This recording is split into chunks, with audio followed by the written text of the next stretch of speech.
स्वागत है आपका अपने चैनल DS5GS में। आज हम इस वीडियो में बात करने जा रहे हैं बहुत ही ज़रूरी अपडेट के बारे में, क्योंकि लंबे समय से स्टूडेंट का इंतज़ार था कि UPSSC पेट का फॉर्म कब आएगा। अब इसमें एक तो बहुत बड़ा बदलाव ये हो गया है कि पहले इसकी वैलिडिटी 1 साल रहा करती थी, अब सीधे सीधे 3 साल हो गया। एक बार आप PET का एग्ज़ाम अगर क्वालिफाई करेंगे तो उसकी वैलिडिटी 3 साल होगी, और जब भी फॉर्म आएगा समूह ख और ग का तो आप इसके लिए पूरी तरीके से एलिजिबल है। इसमें जो समूह ख और ग की भर्तियों में आप जो देखते हैं, जैसे लेखपाल की भर्ती है, ग्राम पंचायत अधिकारी की भर्ती है, वन रक्षक की भर्ती है, उसके बाद जूनियर असिस्टेंट आदि की भर्ती आप इसके थ्रू देखते हैं।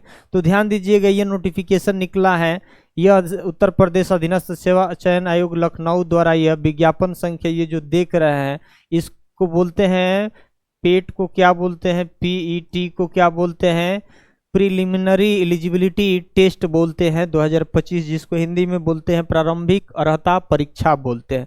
सबसे पहला इसका नोटिफिकेशन जो आया था वह आज 2 तारीख को आया है। नोटिफिकेशन 2/5/2025 को नोटिफिकेशन आया है, लेकिन इसका आवेदन कब से स्टूडेंट कर पाएंगे? इसका आवेदन आप करेंगे, इसका आवेदन आपका 14/5/2025 से करेंगे, क्योंकि ये सरकारी रिजल्ट पे भी आप देख सकते हैं। 14 तारीख से इसका आवेदन होगा, लिंक एक्टिव हो जाएगा 14 तारीख से। ऑनलाइन का मतलब आवेदन का अंतिम डेट कब है? 17/6/2025 तक इसका अंतिम डेट है, आवेदन कर सकते हैं। उसमें संशोधन का डेट भी आया है, संशोधन आप 24/6/2025 को संशोधन कर सकते हैं। कोई भी अगर करेक्शन वगैरह है, फॉर्म में गलती वगैरह हो गया है तो आप करेक्शन करवा सकते हैं 24/6/2025 को। इसमें क्या है ध्यान रखना, ये अंतिम तिथि के बाद कोई भी शुल्क वगैरह या कोई भी पंजीकरण या रजिस्ट्रेशन आप नहीं कर सकते हैं। जो भी करना है इस 17/6/2025 से पहले ही आपको फॉर्म वगैरह भर के सबमिट कर देना है। लेकिन लंबा समय मिला है आपको, इसी के अंदर कर देना है, ठीक है। बाकी उसके बाद ये आपकी जिम्मेदारी होगी, विभाग की कोई जिम्मेदारी नहीं होगी। पहले बात है, आपको ये ऑनलाइन आवेदन कैसे करेंगे? ये upsssc.government.in के वेबसाइट पर जाकर आप आवेदन करेंगे, रजिस्ट्रेशन करेंगे। ऑफलाइन या स्वीकार नहीं है, सारी चीज़ें ऑनलाइन है, ये ध्यान रखना। ऑनलाइन आपका ये फॉर्म भरा जाएगा। उसके बाद इसमें जो आपका ये देखना है कि इसमें कितने प्रश्न पूछे जाते हैं, ये ध्यान रखना। 100 MCQ प्रश्न पूछे जाते हैं, 100 MCQ प्रश्न पूछे जाते हैं, और एक अगर MCQ प्रश्न अगर गलत करते हैं अगर एग्जाम हॉल में तो 0.25 नंबर क्या होता है, 0.25 नंबर आपका माइनस हो जाता है। जितने भी अगर सही नंबर किए होंगे उसमें माइनस हो जाता है। तो पहले MCQ प्रश्न कितने पूछे जाएंगे? 100 प्रश्न पूछे जाएंगे। कितने नंबर का होगा, कितने नंबर का होगा ये भी देखना, 100 नंबर का ही होगा। और उसके बाद इसमें माइनस मार्किंग जो होगी कितना होगा, 0.25 मार्क्स होगा। अगर 2 गलती करते हैं तो आधे नंबर, और 4 गलती करते हैं तो 1 नंबर आपका क्या हो जाएगा, माइनस मार्किंग हो जाएगा। तो माइनस मार्किंग में उतना जान नहीं है, ध्यान रखना। इसमें बेस्ट स्कोर करना है। बहुत सारे इसमें क्या सिलेबस है, कहाँ से प्रश्न पूछे जाते हैं, किस सेक्शन से कितने नंबर का प्रश्न आता है, इसकी भी हम चर्चा कर लेंगे।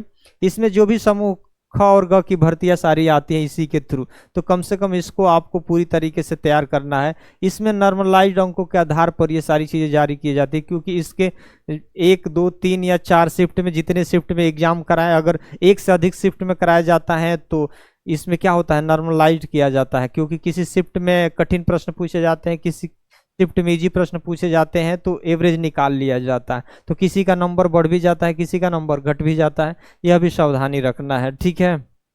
इसके लिए जबरदस्त आपकी तैयारी करना है। ऑनलाइन आवेदन भरने की प्रक्रिया क्या करना होगा, पंजीकरण करेंगे, कैंडिडेट रजिस्ट्रेशन करेंगे, उसके बाद फोटो हस्ताक्षर अपलोड करेंगे, फॉर्म में शेष विवरण जो भी भरने के लिए आएगा वो सारी चीज़ें भरेंगे, फीस भुगतान वगैरह करेंगे, ये सारी चीज़ें करना होता है। उसके बाद फॉर्म का प्रिंट आउट लेंगे। ये सारी चीज़ें तो है ही, ये हर बच्चे करते हैं, कोई भी फॉर्म भरते हैं, ये सारी चीज़ें होना चाहिए। 6 माह के भीतर आपका फ़ोटो होना चाहिए, बहुत पुराना फ़ोटो अपलोड नहीं करना चाहिए।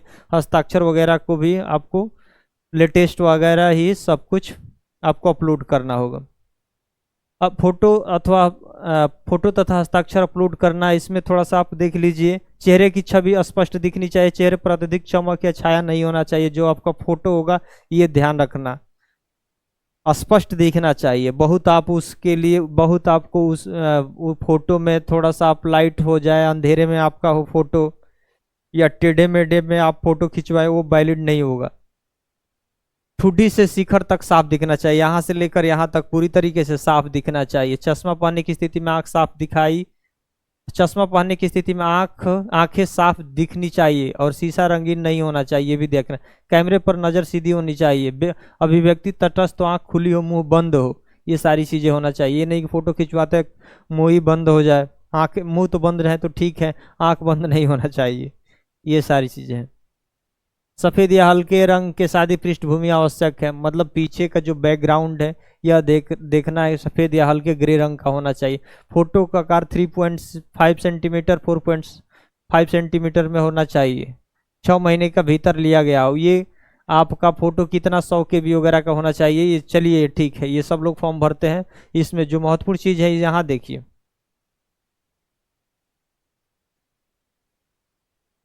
यहाँ आपको डायरेक्ट यहाँ पाइए, यहाँ पे जो इसके सिलेबस पे है, क्योंकि अब आपको तैयारी में जुट जाना है। फॉर्म तो भरेंगे ही, फॉर्म तो नहीं भी देखेंगे तो कहीं ना कहीं से आपको फॉर्म भर लेंगे किसी भी दुकान वगैरह पे जाके। अब यहाँ देखिए, पहली बात है आवेदन के शुल्क के बारे में। आवेदन के शुल्क के बारे में यह ध्यान रखिएगा, कितना किसको शुल्क देना पड़ेगा फॉर्म भरने के लिए। पहली बात है देखिए, आवेदन शुल्क। ऑनलाइन आवेदन हेतु श्रेणीवार निर्धारित शुल्क का विवरण निम्नवत है। कौन कितना देगा जी? जो सामान्य वाले लोग होंगे, आवेदन शुल्क 160 रुपया लगेगा। ऑनलाइन प्रोसेसिंग शुल्क 25, शुल्क योग्य आवेदन प्लस ऑनलाइन प्रोसेसिंग टोटल 185 लगेगा। ध्यान रखिए 185 रुपया लगेगा। अन्य पिछड़े वालों को आवेदन शुल्क 160, ऑनलाइन प्रोसेसिंग शुल्क 25 रुपया लगेगा और उसके बाद 185 रुपया। अनुसूचित 70, प्रोसेसिंग 25 और 95, दिव्यांगजनों 25 रुपया। ठीक है, ये आपका शुल्क लगेगा। शुल्क में कोई उतना जान नहीं है, ठीक है। इसका फॉर्म का प्रिंट आउट वगैरह ले लेना है। अब थोड़ा सा यहाँ सिलेबस पे चलते हैं, क्योंकि ये सिलेबस पे चलेंगे तो ये एक और ध्यान रखना है कि कम से कम आपको वही आधार नंबर देना है, वही मोबाइल नंबर देना है जो आधार नंबर से क्या हो, लिंक हो। ये सावधानी रखना। और जो भी ईमेल आईडी देंगे वो पूरी तरीके से एक्टिव होना चाहिए, नहीं कि किसी का भी आप नहीं दे देंगे, ठीक है। इसका सिलेबस देखिए। हाँ, एक देखिए इसमें क्या है, उम्र कितनी होना चाहिए, तो उम्र 18 वर्ष से 40 वर्ष के बीच में होना चाहिए। और इसमें योग्यता क्या होनी चाहिए, हाई स्कूल पास होना चाहिए। अगर हाई स्कूल पास है तो आप इसके लिए एलिजिबल हैं, ठीक। 18 से 40 वर्ष उम्र होना चाहिए। और उसके बाद ध्यान दीजिएगा, जो नए स्टूडेंट्स अभी पास आउट किए हैं 1 जुलाई 2025 को, यानी 1 जुलाई 2025 को तक आपका 18 वर्ष उम्र हो जाना चाहिए। ये आप लोग निकाल लीजिएगा, ठीक है। उसके बाद ओबीसी एससी एसटी वगैरह का जो भी आरक्षण होगा वो मिलेगा, लेकिन इसमें नहीं मिलेगा। जब इसका मेंस वगैरह होगा उसमें मिलेगा, ये ध्यान रखिएगा। ये एक सामान्य कट ऑफ जारी हो जाएगा, शॉर्ट लिस्ट हो जाएगा।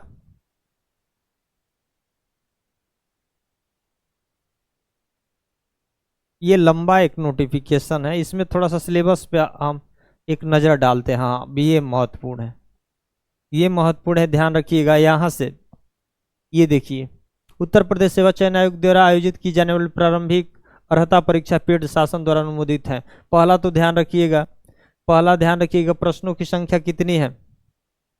प्रश्नों की संख्या कितनी पूछे जाएंगे, 100 प्रश्न पूछे जाएंगे। कितने नंबर का, 100 नंबर का। कितने घंटे का, 2 घंटे का। पहली बात है भारतीय इतिहास यानी इंडियन हिस्ट्री से कितने नंबर अंक मिलेगा, मतलब अंक के पूछे जाएंगे प्रश्न, 5 अंक का पूछे जाएंगे, यानी 100 नंबर में 5 नंबर इतिहास से प्रश्न पूछे जाएंगे, ठीक है। उसके बाद ध्यान रखिएगा, इतिहास से पूछ दिए गए ना, और उसके बाद देखिए इतिहास से चैप्टर वाइज पूछा जा रहा है। और यहाँ पे देखिए, यहाँ पे भारतीय राष्ट्रीय आंदोलन से 5 नंबर, इतिहास पढ़िएगा 5 नंबर पाएंगे। भारतीय राष्ट्रीय आंदोलन पर अगर पढ़ लेंगे अच्छे से तो 5 नंबर, 5 5 10 हो गया ना। उसके बाद इसमें कौन कौन से पढ़ना है ध्यान रखिएगा, ये भी थोड़ा सा एक बार देख लेते हैं। ये देख लेते हैं कि इसमें देखिएगा इंडियन हिस्ट्री में आपको क्या पढ़ना है, सिंधु घाटी सभ्यता के बारे में पढ़ना है, वैदिक संस्कृति के बारे में पढ़ना है, गौतम बुद्ध के जीवन और शिक्षाएं के बारे में पढ़ना है, जैन धर्म में जो महावीर है उनके बारे में पढ़ना है, मौर्य सम्राट अशोक के बारे में पढ़ना है, गुप्त वंश, समुद्रगुप्त, चंद्रगुप्त द्वितीय, हर्षवर्धन, राजपूत काल, सल्तनत काल, मुगल साम्राज्य, मराठा, ब्रिटिश राज का अभ्युदय एवं प्रथम स्वतंत्रता संग्राम, ब्रिटिश राज का सामाजिक आर्थिक प्रभाव, ये पढ़ लेंगे। ये जो जो 8-10 जो टॉपिक है ना, इससे आपको 5 नंबर मिल जाने वाला है। उसके बाद जैसे ही राष्ट्र आंदोलन पढ़ते हैं, ये भी तो 5 ही नंबर का है ना, तो ध्यान रखिएगा इसमें क्या पढ़ना है। स्वाधीनता आंदोलन के प्रारंभिक वर्ष पढ़ लेंगे, स्वदेशी और सविनय अयोग्य आंदोलन, महात्मा गांधी और अन्य नेताओं की भूमिका, क्रांतिकारी आंदोलन, उग्र राष्ट्रवाद का उदय, विधायी संशोधन एवं ब्रिटिश शासन भारतीय शासन अधिनियम 1935 भी पढ़ लेंगे, भारत छोड़ो आंदोलन पढ़ लेंगे, आजाद हिंद फौज तथा नेताजी सुभाष चंद्र बोस के बारे में आपको पढ़ लेंगे। उसके बाद सीधे भूगोल भी आएंगे, तो भूगोल से भी आपको 5 प्रश्न पूछे जाएंगे, 5 नंबर का पूछे जाएंगे। भारत एवं विश्व की भौतिक भूगोल पढ़ना है, नदियों की घाटी पढ़ लेना है, भूजल संसाधन, पर्वत पहाड़ियां तथा हिमनद, मरुस्थल और शुष्क क्षेत्र, वन खनिज संसाधन विशेषकर भारत को ध्यान में रख के पढ़ना है। भारत एवं विश्व का राजनीतिक भूगोल, जलवायु और मौसम के बारे में पढ़ना है, टाइम एंड जोन के बारे में पढ़ लेना, जनसांख्यिकी परिवर्तन के प्रवास के बारे में पढ़ लेंगे। तो ये पढ़ेंगे तो 5 नंबर सीधे। अब आइए अर्थशास्त्र से भी आपको 5 नंबर मिलने वाला है। अर्थशास्त्र में क्या पढ़ेंगे, 1947 से 1991 तक के बारे में पढ़ लेना है, योजना आयोग के बारे में पढ़ना है, पंचवर्षीय योजना, मिश्रित अर्थव्यवस्था, निजी एवं सार्वजनिक क्षेत्र क्या होता है, ये सारी चीजें पढ़ाई भी जाएगी। हरित क्रांति हम खुद भी पढ़ाएंगे। दुग्ध एवं विकास, ऑपरेशन फ्लड, बैंकों का राष्ट्रीयकरण एवं सुधार, वर्ष 1991 में आर्थिक सुधार, उसके बाद की अर्थव्यवस्था, 2014 के पश्चात आर्थिक सुधार में क्या हुआ, कृषि सुधार में क्या हुआ, ढांचागत सुधार, श्रम सुधार, आर्थिक सुधार, जीएसटी के बारे में आपको पढ़ना है। उसके बाद जैसे ही आप 5 नंबर और भी जुड़ जाएगा संविधान से, लोक प्रशासन से, संविधान की विशेषताएं, राज्य के नीति निर्देशक तत्व, मौलिक अधिकार एवं कर्तव्य, संसदीय प्रणाली, संसदीय एवं संघ केंद्र शासित प्रदेश राज्य संबंध के बारे में पढ़ना है, न्यायिक ढांचा, सर्वोच्च न्यायालय, उच्च न्यायालय, जिला प्रशासन, स्थानीय निकाय एवं पंचायती राज संस्थाएं, ये पढ़ लेंगे। आपको सामान्य विज्ञान से भी प्रश्न पूछे जाएंगे, कितने नंबर का, 5 नंबर। प्रारंभिक भौतिक विज्ञान के बारे में बेसिक जानना है, रसायन विज्ञान के बारे में जानना है और जीव विज्ञान के बारे में भी बेसिक जानना है, क्योंकि यहाँ से भी प्रश्न पूछे जाएंगे। अंक गणित में आपको क्या क्या पढ़ना है, अर्थमेटिक से भी प्रश्न आएंगे। आपको पूर्ण संख्या, भिन्न और दशमलव पढ़ना है, प्रतिशत पढ़ना है, साधारण अंक गणितीय समीकरण, वर्ग वर्गमूल पढ़ना है, घातांक और घात पढ़ना है और औसत भी पढ़ना है। ठीक, अब यहां से कितने नंबर का प्रश्न आ गया, मैथ से आपका 5 आ गया ना, 5 आ गया। उसके बाद हिंदी से भी प्रश्न आपके पूछे जाएंगे, हिंदी से भी प्रश्न पूछे जाएंगे, कितने, 5 नंबर। संधि आपको पढ़ना है, विलोम पढ़ना है, परिवाची पढ़ना है, वाक्यांशों के लिए एक शब्द के बारे में पढ़ना है, लिंग, समश्रुत, भिन्नार्थ शब्द पढ़ना है, मुहावरा, लुक्तियां, समान अशुद्धियां, लेखक और रचनाएं, गद्य एवं पद, ये पढ़ना है। अंग्रेजी से भी आपके 5 प्रश्न पूछे जाएंगे, अंग्रेजी से भी 5 प्रश्न पूछे, अंग्रेजी व्याकरण और अपठित गद्यांश आधारित प्रश्न होंगे। कुछ एक पैसेज दे देगा, वहां से आपको प्रश्न को क्या करना हो, फाइंड करना होता है। तर्क एवं रीजनिंग से भी कुछ प्रश्न आएंगे, जैसे बृहत एवं लघु, क्रम, रैंकिंग, संबंध, समूह से विभिन्न अलग करना, कैलेंडर से प्रश्न पूछे जाएंगे, घड़ी से पूछे जाएंगे, कारण और प्रभाव से, कोडिंग, डिकोडिंग, निगमनात्मक तर्क और विश्लेषण निर्णय। उसके बाद कुछ करंट अफेयर से पूछे जाएंगे, 10 नंबर करंट अफेयर्स का ध्यान रखिएगा, कम से कम 10 प्रश्न आपको पूछे जाएंगे। तो करंट अफेयर्स पे आपको फोकस करना है, क्योंकि यही आपको मेरिट लिस्ट में लाएगा, ध्यान रखिएगा। करंट अफेयर्स आपको विशेष ध्यान रखना है। भारत और वैश्विक स्तर पर जो भी अंतर्राष्ट्रीय घटनाएं घटती हैं, कोई खोज होता है, विज्ञान से लेकर हर क्षेत्रों में, उस पर थोड़ी सी आपको नजर रखनी है। सामान्य जागरूकता, भारत के पड़ोसी देश के बारे में पढ़ना है। उसके बाद देश के राज्य, राजधानी, मुद्रा वगैरह, ठीक, उनके प्रधानमंत्री, राष्ट्रपति या कोई भी घटना वगैरह होती है, उसके बारे में भी आपको जानना है। भारत के राज्य, केंद्र शासित प्रदेश के बारे में जानना है कि भारत में कुल कितने राज्य हैं, राजधानियां क्या है, किस राज्य की कौन सा नृत्य है या वहाँ का खेल है, इन सारी चीज़ों के बारे में जानना है। भारतीय संसद, राज्यसभा, लोकसभा, विधान सभा, विधान परिषद एवं अंतर्राष्ट्रीय एवं राष्ट्रीय अंतर्राष्ट्रीय दिवस, विश्व संगठन, उसके मुख्यालय, भारतीय पर्यटन स्थल, भारतीय कला एवं संस्कृति, भारत एवं विश्व के खेल वगैरह के बारे में पढ़ना है। उसके बाद भारतीय अनुसंधान, पुस्तकें और लेखक पुरस्कार, एवं विजेता जलवायु परिवर्तन पर्यावरण। उसके बाद यहाँ देखिए 13, ये भी 10 नंबर, ये भी 10 नंबर, ये भी 10 नंबर, टोटल 100 नंबर का होता है। ध्यान।